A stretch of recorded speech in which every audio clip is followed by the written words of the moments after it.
రాష్ట్రంలో corona case నమోదు కావడంతో వైద్యారోగ్య శాఖ అప్రమత్తమైంది. సికింద్రాబాద్ గాంధీ హాస్పిటల్లో ప్రత్యేక వార్డును ఏర్పాటు చేశారు అధికారులు. ఇన్పేషెంట్ బిల్డింగ్లో 45 బెడ్స్ సిద్ధం చేశారు. కేసులు పెరిగితే టెస్టింగ్తో పాటు ట్రీట్మెంట్ చేయడానికి అవసరమైన ఏర్పాట్లు చేశారు. గతంలో ఉన్నంత తీవ్రత ఇప్పుడు ఉండదంటున్నారు డాక్టర్లు. ప్రజలు జాగ్రత్తలు తీసుకోవాలని సూచించారు గాంధీ హాస్పిటల్ సూపరింటెండెంట్ రాజకుమారి. ఇదే అంశానికి సంబంధించిన మరింత సమాచారం శ్రీశైలం అందిస్తారు. రాష్ట్రంలో కరోనా కేసు నమోదు కావడంతో రాష్ట్రంలో ఉన్నటువంటి అన్ని ఆసుపత్రులను కూడా వైద్యారోగ్య శాఖ అప్రమత్తం చేసింది. హైదరాబాద్లో ఉన్నటువంటి కరోనాకు నోడల్ సెంటర్గా ఉన్న గాంధీలో ప్రత్యేక వార్డులను ఇప్పటికే ఏర్పాటు చేశారు. గాంధీలో ఉన్నటువంటి ఐపీ బిల్డింగ్లోనే దాదాపు 45 బెడ్లతోనే 3 ఫ్లోర్లలో 45 బెడ్లను కరోనా వార్డుగా ఏర్పాటు చేశారు. బెడ్లతో పాటు మిగిలినటువంటి మందులు కానీ ఇతర సామాగ్రిలు కానీ అన్ని కూడా అరేంజ్ చేసుకోవాలని చెప్పి ఇప్పటికే వైద్య ఆరోగ్య శాఖ చెప్పిన నేపథ్యంలో ఆ మేరకు గాంధీతో పాటు మిగిలిన ఆసుపత్రులు కూడా హైదరాబాద్తో పాటు జిల్లా కేంద్రాల్లో ఉన్నటువంటి అదేవిధంగా మండల నియోజకవర్గ కేంద్రాల్లో ఉన్నటువంటి ఆసుపత్రులకు కూడా ఇన్స్ట్రక్షన్ ఇచ్చారు. అన్ని చోట్ల కూడా టెస్టింగ్ కానీ లేకపోతే ప్రైమరీ ట్రీట్మెంట్ కానీ లేకపోతే జిల్లా కేంద్రాలు ఇతర హైదరాబాద్లో ఉన్నటువంటి హాస్పిటల్ అయితే ఆ హాస్పిటల్లో ట్రీట్మెంట్కి అవసరమైనటువంటి చర్యలన్నీ కూడా తీసుకోవాలని చెప్పారు. గతంలో కోవిడ్-19 సోకినప్పుడు కూడా అన్ని ఆసుపత్రుల్లో కూడా కావాల్సినటువంటి ఆక్సిజన్ కానీ ఇతర సదుపాయాలన్నీ కల్పించారు. వాటిని మళ్ళొకసారి అన్ని ఏర్పాట్లు కూడా చేసుకొని వాటి అన్నీ సరిగ్గా ఉన్నాయా లేవో కూడా అరేంజ్మెంట్స్ కానీ లేకపోతే ఇతర ఏర్పాట్లన్నీ కూడా చక్కగా ఉన్నాయి లేవని చూసుకుంటున్నారు.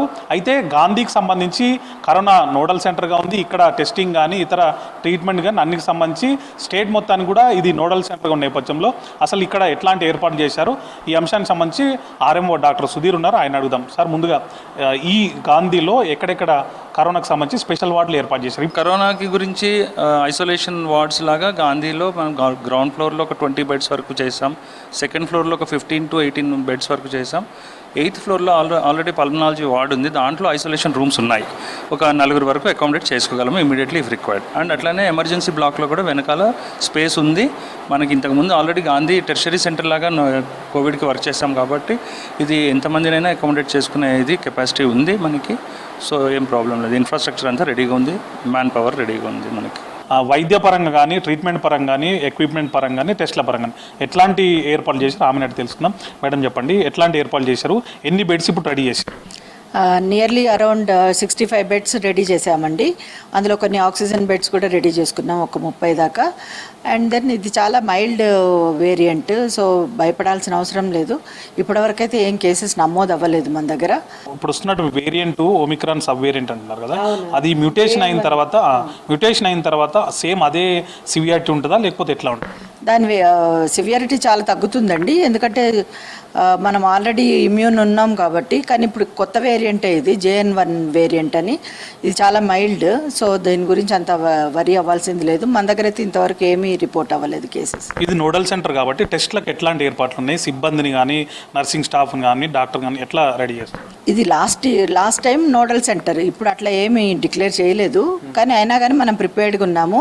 అన్ని రిలవెంట్ డిపార్ట్మెంట్స్ రెడీగా ఉన్నారనమాట, విత్ ఆల్ ద బెడ్స్. తర్వాత నర్సింగ్ స్టాఫ్ కానీ డాక్టర్స్ కానీ మేమందరం రెడీగా ఉన్నాము, with required drugs what ever is required అన్నీ రెడీగా పెట్టుకొని. తర్వాత మాకు ఇంకా పర్టికులర్ ఇన్స్ట్రక్షన్స్ రాలేదు, ఇప్పుడు వస్తాయి పైనుంచి DME గారి దగ్గర నుంచి, అలాగా స్టేట్ హెల్త్ డిపార్ట్మెంట్ నుంచి. అంటే ఒకవేళ పబ్లిక్ ఇక్కడికి రావాలనుకుంటే వాళ్ళకి ఏం చెప్తారు? ఎక్కడికి వచ్చి ఒకవేళ అనుమానం ఎవరైనా అనుమానం ఉంటే వాళ్ళు ఎక్కడికి వచ్చి టెస్టులు చేసుకోవచ్చు? వాళ్ళకి ఏమైనా అవేర్నెస్ సంబంధించి హాస్పిటల్ ఎక్కడికి, అంటే ఇన్ పేషెంట్ సంబంధించి కానీ అవుట్ పేషెంట్ సంబంధించి కానీ లేకపోతే టెస్టులకు సంబంధించి కానీ ఎక్కడెక్కడ ఏర్పాట్లైనా వాళ్ళకి తెలియజెప్పడానికి ఏమైనా అవేర్నెస్ సైడ్ ఏమైనా చేస్తున్నారు?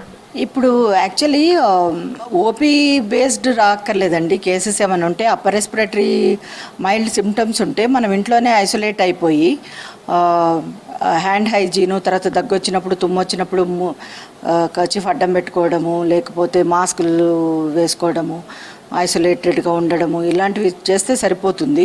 సిమ్టమాటిక్ ట్రీట్మెంట్ తీసుకుంటే సరిపోతుంది డాక్టర్స్ అడ్వైస్ తోటి. సివియర్ కేసెస్ ఏమన్నా ఉంటే, వాళ్ళకి ఏమన్నా బ్రెత్లెస్నెస్ ఉండి తర్వాత ఏమైనా ఆక్సిజన్ సాచురేషన్ పడిపోతుంది, అలాంటి కేసెస్నే మనం సీరియస్గా తీసుకోవాలి. అలాంటి కేసెస్నే అడ్మిట్ చేసుకోవాలన్నమాట.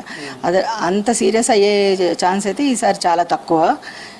ఈ ఓపీకి రావచ్చండి, ఎన్ని general medicine, pulmonology, OP special OPs ఏమి ఇంకా మొదలు పెట్టలేదు మేము, కానీ ఫీవర్ ఓపీ ఉంటుంది కదా, వచ్చి చూపించుకోవచ్చు.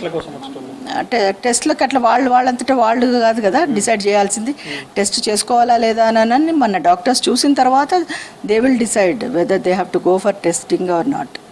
మీరైతే రెడీ ఉన్నారు? మేము రెడీగా ఉన్నాం. మనది ఇది రిఫరల్ ల్యాబ్ అన్నమాట, గాంధీ హాస్పిటల్లో ఉన్న ల్యాబొరేటరీ.